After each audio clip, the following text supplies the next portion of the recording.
Señor Llorente, necesitamos un bello florero para el banquete. 198 años legislando para los colombianos, recorriendo una historia política que permitió construir la Casa de las Leyes. ¿Qué le parece, doctor Caldas? Este es el lugar donde se presentan, debaten y aprueban las normas. Si don Antonio Nariño estuviera aquí presente. Esta crucial misión nos hace baluarte de la democracia. Aquí comienza Voces del Senado.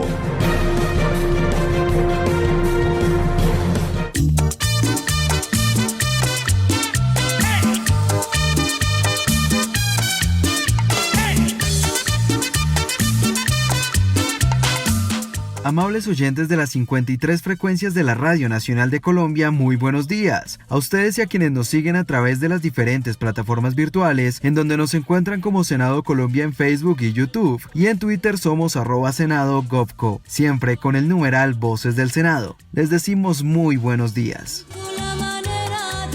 El legislativo esta semana cumplió una agenda apretada, donde las condiciones sobre el futuro de los colombianos en materia económica y de salud se hicieron presentes. Tal fue el caso que el senador del Partido Verde, Juan Luis Castro, durante la plenaria del Senado, presentó una constancia en la que criticó duramente la falta de garantías que ha dado la cartera de trabajo a los profesionales de la salud durante la crisis, e invitó a sus compañeros para adelantar proyectos en salud que en estos momentos resultan prioritarios. Las gabelas y la permisividad dentro del sector salud ha sido para las EPS, y esta pandemia dejó en evidencia ese vicio estructural del sistema de salud, y esa es precisamente la preocupación de los y las profesionales de la salud con los que desde hace muchas semanas me he venido reuniendo. La preocupación principal, tal como sucede en muchos otros sectores, involucra la precarización laboral. En medio de esta pandemia, las prácticas nefastas de la tercerización, de la especulación, el manejo de dineros para privilegiar el negocio y el paciente no han cesado. Lo he dicho muchas veces aquí, lo reitero y lo repito. Yo, como médico, guardaba una ligera esperanza. Pensé que este gobierno iba a dejar sentadas las bases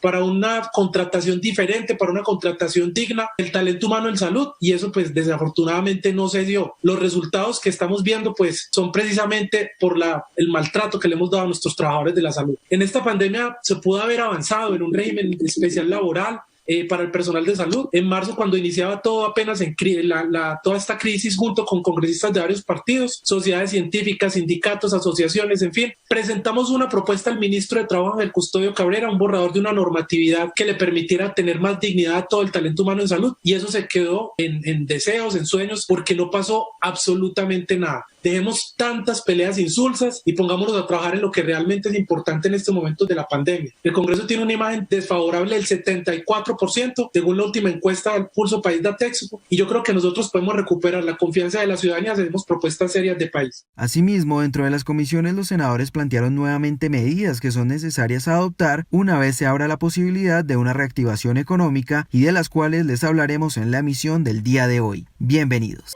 Voces del Senado. Iniciativa de la mesa directiva en cabeza del presidente Arturo Chalchaljú, primer vicepresidente Jaime Durán Barrera, segunda vicepresidencia Griselda Lobo Silva, el secretario general Gregorio El Hash Pacheco y la directora administrativa Astrid Salamanca Rajín. Iniciamos Voces del Senado contándoles que la reforma al Congreso avanza con la aprobación de 6 nuevos artículos. La iniciativa, que continúa su discusión la próxima semana, busca legalizar las sesiones remotas o mixtas para el trámite de las leyes en casos de suma urgencia como la que se vive con la actual pandemia. Al finalizar la discusión, el presidente de la corporación, Arturo Char, indicó que la modificación a la Ley Quinta permitirá al legislativo trabajar sin restricciones y mejorar la efectividad del Congreso tanto en el control político como en el trámite de las leyes. Lo que se quiere es que realmente el Congreso mantenga una actividad continua, independientemente de cualquier circunstancia, llámese una pandemia como la que estamos viviendo, y eso yo creo que va a ser una herramienta importante, sobre todo, vuelvo y repito, para buscar lo esencial que es que el Congreso produzca los resultados y le dé al pueblo de Colombia las respuestas que necesita. Durante su análisis, la senadora de la Alianza Verde, Angélica Lozano, presentó una proposición en la que establece un sistema sólido que garantice la participación de los senadores y otorgue herramientas necesarias para acceder a las sesiones remotas cuando sea el caso.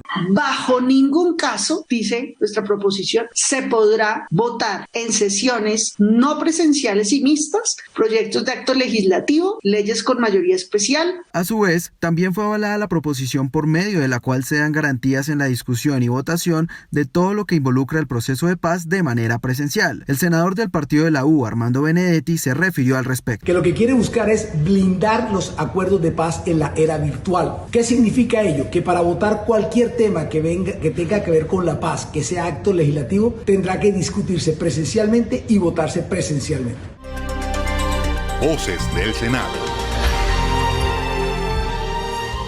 La Comisión Primera llevó a cabo un debate de control político a la empresa Ecopetrol por sus inversiones realizadas en el último año al tener la nación una participación en la entidad del 88.49%. Durante la discusión, los senadores hicieron un llamado al presidente de Ecopetrol, Felipe Bayón, frente a las operaciones con la empresa norteamericana Occidental Petroleum Corporation, la cual se encuentra en estos momentos en bancarrota y brinda un panorama incierto para la economía colombiana. La senadora conservadora y citante Esperanza Andrade manifestó la necesidad de revisar el funcionamiento de Ecopetrol y así acabar con la burocracia presente en ella. Valdría la pena reestructurar y revisar precisamente esa nómina frondosa que hay en Ecopetrol. ¿Y por qué estamos haciendo énfasis en ello? Porque son recursos públicos, porque debemos vigilarlos y protegerlos. Así que pedimos una recomposición y además una revisión a esa alta burocracia que tiene hoy Ecopetrol. Me reafirmo en que sí, Ecopetrol puso en riesgo financiero sus patrimonio, habida cuenta que cuando hizo el negocio en noviembre del año 2019, cuando firmó en julio, como lo dije en mi primera intervención, la acción de la Oxy ya venía bajando. Y si venía bajando, en el 2018 valía 80, en julio del 2019 costaba 51 y cuando hizo los desembolsos ya la acción costaba 31 y pico. Y la venta de Anadarko con la fusión de la Oxy hizo que el patrimonio de la Oxy subiera, de manera que esto fue el año pasado sin pandemia, señor presidente. Por eso quiero reiterarle que faltó previsión, faltó planeación en la inversión que se hizo. Un negocio de tal magnitud, 1.500 millones de dólares, no había que estudiar 4 propuestas, se les presentaron 40 y solo se estudiaron 4, de manera que me parece que hubo falta de previsión y se violaron todos los principios que trae nuestra constitución política en cuanto a que como son dineros públicos hay que mirar los principios de la moralidad, de la igualdad, de la celeridad, de la oportunidad. Por su parte, el presidente de Ecopetrol, Felipe Bayón, indicó que la entidad se encuentra adelantando estrategias que se encuentren enfocadas no solo en la explotación de combustible, sino también de gas. Nosotros tenemos 3 pilares en la estrategia. Primero, estricta disciplina de capital. Cada peso, cada dólar que invertimos dé el retorno. Voy a hablar de los retornos del Permian. Proteger la caja y eficiencia en costos. Aquí hay un dato muy importante. Decía la senadora que es un fracaso y que Ecopetrol estaba a puertas de cuidados intensivos. Hoy, más del 90% de la producción de Ecopetrol es rentable a $30 Brent. Necesitamos que esté en $30 el precio para ser rentables. En el año 2014, para dar utilidad, necesitábamos que el precio estuvieran $65. Hoy necesitamos $30. O sea, hay un trabajo muy grande de eficiencia en costos. Y el crecimiento de las reservas. Les decía yo que no solo reemplazamos el 100% en los años 17, 18 y 19. Hay un efecto en el precio y posiblemente este año vamos a ver efecto en las reservas. Y para hacer crecimiento de producción y de reservas hay que hacer 4 cosas. Trabajar en los campos actuales, trabajar en exploración en Colombia, trabajar en el área internacional y los no convencionales. Sin embargo, eso no ha sido, digamos, excusa para no mirar el tema de transición energética. Particularmente, queremos ser una compañía que produzca cada vez más gas. El senador del Partido Colombia Humana, Gustavo Petro, expresó que la implementación de otro tipo de energías sostenibles es fundamental para establecer alternativas que Ecopetrol no le está dando a los colombianos y que por tanto debe empezar a incluir. La transición comienza por ya dejar de planificar la exploración petrolera o de gas o de carbono y comenzar a usar las reservas que tenemos, la poca rentabilidad que habrá todavía en 3 años, 4 años, no más. Ese es el horizonte. Por eso cuando la clase política se pone a guerrear por la regalía, a ver cómo va la repartija, se equivoca de rabo a pavo porque no van a haber regalías. Y esta transición, que es de 4 años máximo, que debería ya haber comenzado, tiene que ubicar a Ecopetrol en la generación y en el incentivo del uso de la energía limpia. Y aquí es donde yo veo, cuando usted mencionaba 300 megas, pues son 0,3 gigas. Colombia necesita 16 gigas solo para generar energía eléctrica. Mire la distancia. Solo reemplazar Hidroituango, que no sirve, nos va a implicar 3 gigas. 3 gigas. Ustedes producen 0,3.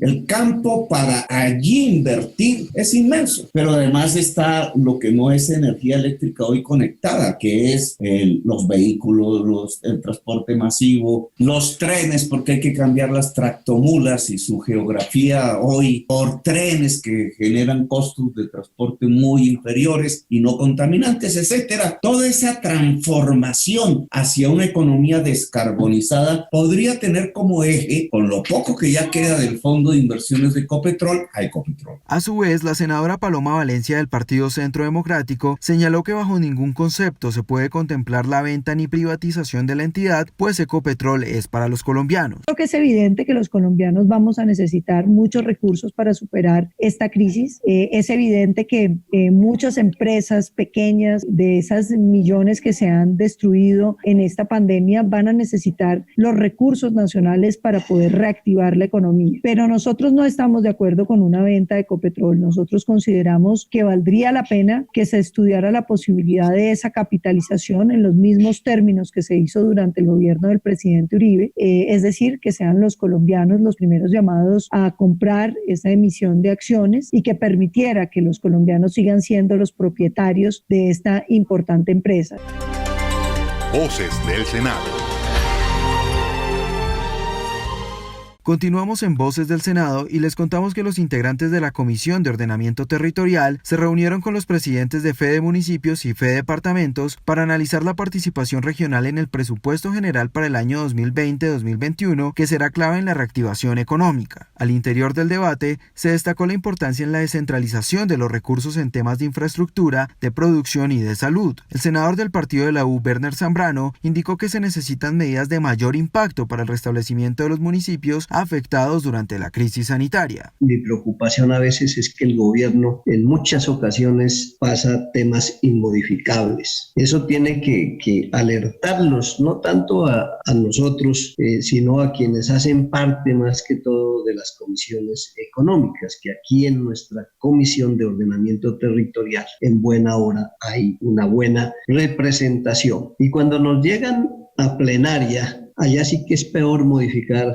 Ya es casi imposible incluirle una coma en la plenaria. De ahí a que mi llamado más que todo es que enfilemos todos nuestros esfuerzos ahora que empieza la discusión del presupuesto. Ya para nadie es desconocido las dificultades que tenemos, pero sí necesitamos unas medidas agresivas del gobierno, agresivas para ayudar a los sectores que hoy más están padeciendo. La gente quiere tener con qué trabajar, aquellos que han perdido su posibilidad de empleo y de generar empleo. De tal manera que pedirles que se entren, no hay derecho, pues el sector agropecuario siempre 2 billones de pesos. Esta es la gran oportunidad pues que tenemos para hacer vías terciarias en el campo, para proyectos productivos, que es lo que quiere la gente.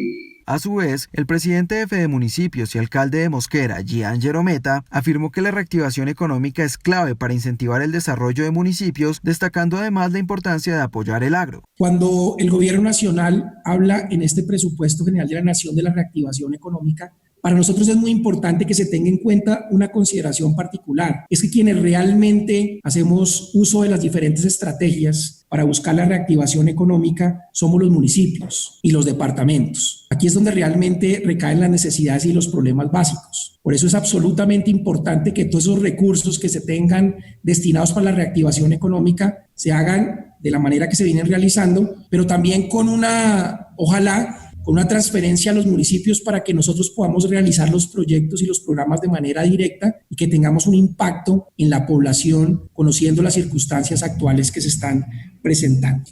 El segundo tema tiene que ver con todo el proceso de los empleos y particularmente frente a algo que les mencionaba anteriormente, que es esa reactivación económica. Una reactivación económica que según el presupuesto se le van a invertir cerca de 4 billones de pesos. Ahí me asisten dos preocupaciones en ese sentido. Lo primero es que el sector de la ciencia, la tecnología y la innovación se va a ver reducido en un gran porcentaje. Y si nosotros queremos hablar de reactivación económica, creo que tenemos que fortalecer precisamente todo lo que es la ciencia, la tecnología y la innovación para, a través de la tecnología y otros modelos, que podamos avanzar de una manera decidida. Lo segundo es que no me cabe la menor duda que la reactivación económica debe partir del agro.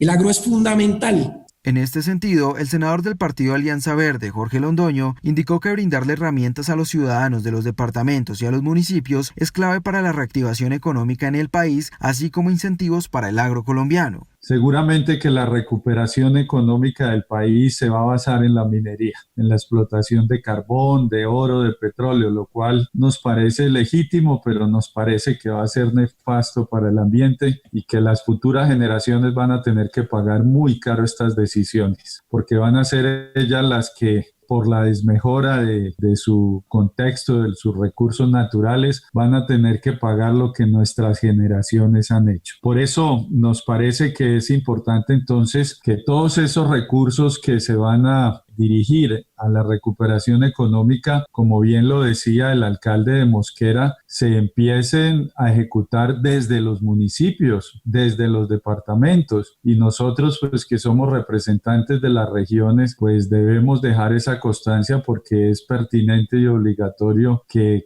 seamos coherentes con lo que los ciudadanos nos encargan cuando nos eligen. No podemos pensar que todos esos recursos van a ser mucho más eficientes, efectivos y eficaces si se manejan desde el centro del país, desde Bogotá, desde el Ministerio de Hacienda. Voces del Senado. Seguimos en Voces del Senado y les contamos que al interior de la Comisión de Vigilancia al Organismo Electoral se llevó a cabo un debate donde el Registrador Nacional del Estado Civil, Alexander Vega Rocha, explicó la iniciativa que presentarán al Congreso para modernizar el sistema electoral. El proyecto, que busca brindar transparencia y mayor participación en el ejercicio democrático, establecería el voto remoto, mixto y presencial, así como el auditaje por parte de los partidos políticos durante el escrutinio y alargar el tiempo de votación hasta las 5 de la tarde. El registrador Alexander Vega se refirió al respecto. Nosotros estamos metiéndonos es en el proceso electoral, que es un área técnica. Yo quiero agradecer el tiempo, la disposición, pero sobre todo que ustedes se vuelvan líderes de este proyecto. La comisión tiene la mayor relevancia desde el punto de vista de las obligaciones que tiene, pero yo quiero que se vuelvan ustedes los líderes, pero sobre todo los divulgadores de estas ideas. Lo importante es darle al país una democracia hacia el futuro. Este código está hecho para las futuras generaciones, para las futuras actividades políticas de los jóvenes, y sobre todo que le garantiza a la organización electoral que no solo vamos a tener un modelo de votación en Colombia, sino ante cualquier circunstancia podamos defender la democracia. Yo agradezco el apoyo que ha recibido la ministra. La ministra ha estado muy pendiente de las ideas que hemos plasmado con ella desde el memorial de entendimiento con el Consejo de Estado. Ha sido esta. El Consejo de Estado ha incluido la reglamentación del requisito de procedibilidad. Se maneja una obligación, un tema que me tocó sufrir como litigante. Las comisiones escrutadoras no revisan las diferencias entre E14 y E24. Hoy en día hay obligación legal de hacerlo. No es posible que toque ir al Consejo de Estado a alegar que en un E14 habían 10 votos por un senador y en el E24 hay 0 y se lo robaron, y que la comisión escrutadora alegue la preclusividad. Si hay diferencias de acta, están en la obligación de revisarlas. Entonces, todo eso va a beneficiar a los actores políticos. Asimismo, el senador del Partido Mira, Carlos Guevara Villabón, resaltó la intención del proyecto donde las mujeres también tendrán mayor garantía en el trámite electoral. Usted lo planteaba, fundamental poder llegar con un consenso en su gran mayoría sobre el texto. Parece importante poder pensar los temas de tecnología, el tema de la jornada electoral, poder afinar muchos de los aspectos que hoy dejan en duda la confianza y la seguridad del proceso electoral. Yo creo que los dos pilares que usted planteaba van a ese objetivo: confianza, seguridad, y obviamente poder introducir la tecnología en un proceso que, como usted lo señalaba, es obsoleto, lleno de procedimientos, lleno de papel, lleno de pasos que en ciertos vacíos permiten hechos de corrupción y permiten, como lo decía también nuestro presidente, temas en los cuales, por ejemplo, del momento en que la persona deposita el voto, se registra, se inicia el proceso de escrutinio, se transmite vía telefónica, digamos, a un centro determinado, allí se generan vacíos que terminan, en cierto modo, dañando y generando un proceso de desconfianza gigante, no solamente en quienes se presentan al escenario político, electoral, sino quienes también han depositado el voto en una organización política o en un candidato específico. En el mismo sentido, el senador del partido Fuerza Alternativa Revolucionaria del Común FARC, Israel Zúñiga, manifestó que con el uso de herramientas tecnológicas se dará transparencia y se evitará que sean los escrutadores quienes elijan. Manifestar que celebramos esta iniciativa. Esta iniciativa, como bien lo dijo el señor registrador, es el esfuerzo por saldar una deuda histórica con el pueblo colombiano, es el renovar el mecanismo de elección en el país. Y cuando hablo del mecanismo, una cosa es la discusión sobre la necesaria reforma política y otra cosa es lo que aquí se ha planteado hoy, que es renovar las mecánicas de escrutinio y de votación. En buena hora, porque acaba con ese viejo estigma que ha pesado sobre la democracia colombiana y que se reduce a que el que escruta elige, que ha llenado de desconfianza y desazón a las grandes mayorías del pueblo colombiano, que no ve reflejado en la dirigencia política su intención, su voluntad, porque de una manera u otra se le ha marginado del ejercicio autónomo de la participación política. Voces del Senado. La Comisión Segunda Constitucional del Congreso llevó a cabo un debate de control político con los jefes de la cartera del Interior y de Defensa para estudiar el trabajo realizado por parte del gobierno en la erradicación de cultivos ilícitos, así como las acciones para su sustitución y el efecto en la población. El ministro de Defensa, Carlos Holmes Trujillo, afirmó que la gestión del presidente de la República en el tema de la erradicación de cultivos ha sido efectiva, así como la alternativa en el uso del glifosato. Si se mira solamente el número de hectáreas de cultivos ilícitos, hay que reconocer que se frenó el crecimiento exponencial y adicionalmente empezó a caer el número de hectáreas de cultivos ilícitos en el año 2019, tal como lo certifica Naciones Unidas. Es decir, que en esta materia sí son atribuibles a la tarea del gobierno el número de hectáreas erradicadas a partir de la iniciación del gobierno del presidente Duque. Ahora bien, se dice que es que este gobierno tiene la obsesión. No, eso no es una obsesión. La aspersión ha mostrado sus efectos positivos. La aspersión entonces en lo que tiene que ver con la lucha integral contra el problema mundial de la droga es una necesidad toda vez que necesitamos avanzar y en segundo lugar hay allí en ella una eficacia probada. Por su parte, el senador Antonio Sanguino del Partido Alianza Verde insistió en que continúan los crímenes en territorios donde aún existen cultivos de droga que deben tener un tratamiento que ayude a la gente y no traiga desgracia para sus pobladores. Y en esas zonas en donde se están adelantando los programas de erradicación forzosa con una militarización impresionante, es que usted puede traernos las cifras de reducción de homicidios que suma, por ejemplo, claro, el comportamiento del homicidio en zonas urbanas, en zonas rurales, pero allá en la Colombia profunda lo que está ocurriendo es un recrudecimiento. Volvieron las tomas de los pueblos por grupos armados. En estos momentos está ocurriendo la toma de Toribío como resultado precisamente de haber hecho o de querer hacer trizas la paz. Y quiero decirle lo siguiente, este año, lo vuelvo a decir, por esa militarización se han producido 51 eventos de enfrentamiento entre fuerza pública y pequeños cultivadores, porque a quienes aquí se les da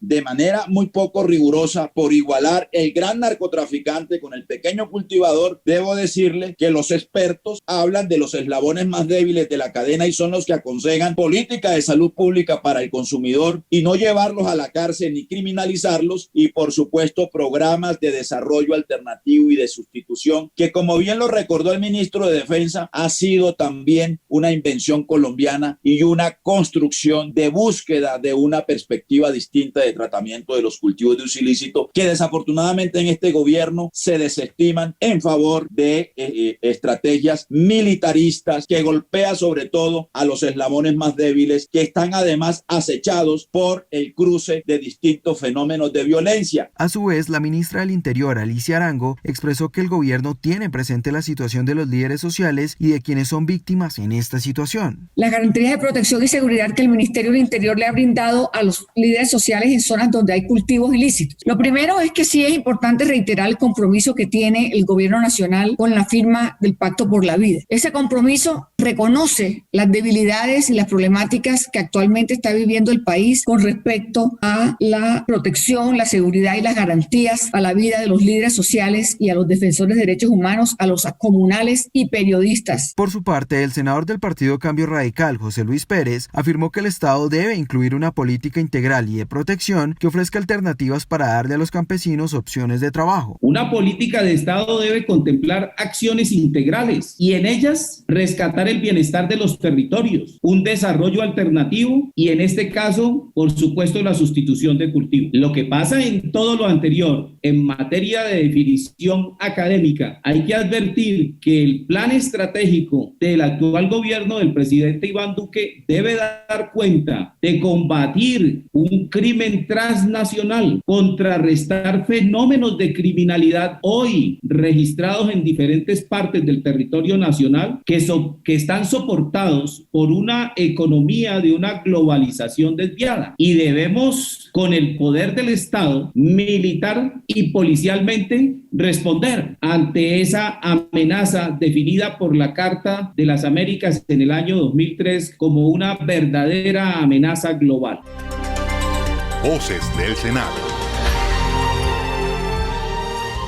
Concluimos la emisión contándoles que en este sentido el senador Feliciano Valencia del Partido Maíz manifestó su preocupación en las medidas actuales que puedan afectar a los ciudadanos que no tienen alternativa para dedicarse al cultivo ilícito. También me preocupa cuando plantean postura respecto a que la acción letal de la fuerza pública actúa porque también tienen que repeler acciones letales que se dan en el marco de las acciones que hace la población civil. Eso me preocupa altamente porque es justificar las tragedias que se están viviendo en las comunidades. Comparar a la gente, pequeños cultivadores que están auspiciados por la guerrilla o por estructuras criminales, creemos que no va al caso porque es revictimizar a una población víctima o atrapada en medio de un conflicto armado de pobreza extrema o de situación social muy precaria. Así que aquí no se está cuestionando la misionalidad de la fuerza pública, ni la presencia en los diferentes territorios. Es más, siempre ha estado. Aquí lo que se está cuestionando es la acción por parte de algunos miembros de la fuerza pública que terminan en tragedias como las que hemos visto en estos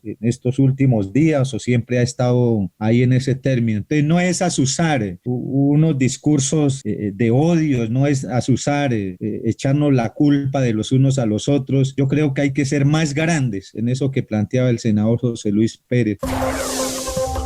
Síganos en Facebook como Senado Colombia, en Twitter e Instagram como @SenadoGodCo y a través de la aplicación Mi Senado, donde pueden ser veedores de la labor que cumplen los congresistas.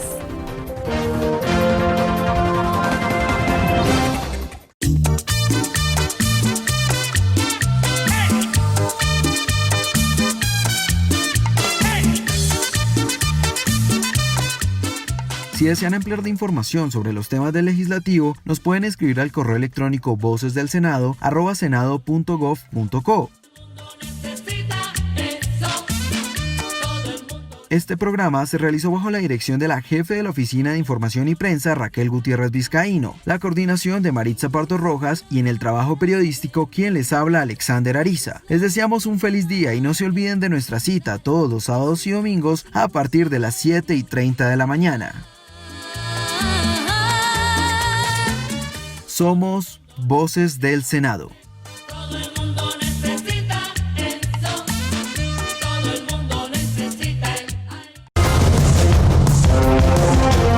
Voces del Senado, programa institucional del Senado de la República de Colombia.